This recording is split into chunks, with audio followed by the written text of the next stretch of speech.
I'll share my story about, what happened, and paano ba kami, anong ginawa namin, mga ganyan lang, no? Very light. So, sana matapos ko siya at mabigyan ko pa kayo ng assignment. Okay? Okay. First of all, I just want to establish what was my goal, or what is my goal as the head of IT or from IT. As far as I'm concerned, I have 3 goals. So, babasahin ko siya, ha? Dapat, I must deliver the IT services. Parang no downtime, parang ganyan. So, dapat up all the time. So, I have to deliver that. Why? So that the company that I work for will be able to do what they're supposed to do. The second one is, I must provide something to my company so that they can maintain their competitive advantage, or give them something na meron silang competitive edge. Parang ganyan, game changer for them.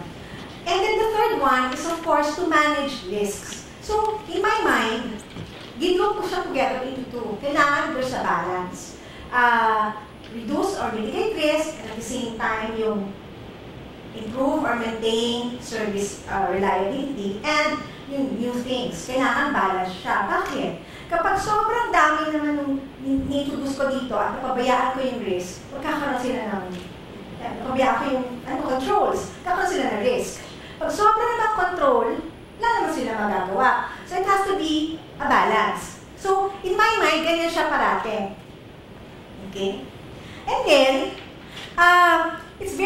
for me, it's very exciting to be in the IT industry. Bakit? Every year, bago siya ng bago. Every year, may bago na de-develop. Ganyan na. Meron ng cloud, di ba? When I started with my previous company,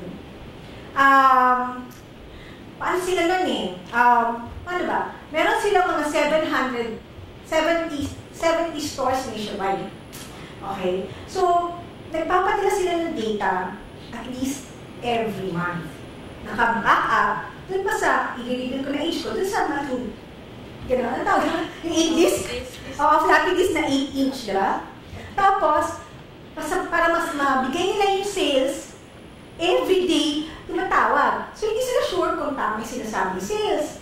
Diba? So, meron tinatawagan, nagsa-summarize, tapos binibigay sa lahat na ito yung sales natin yesterday. Ganun sila nung pumasok ako.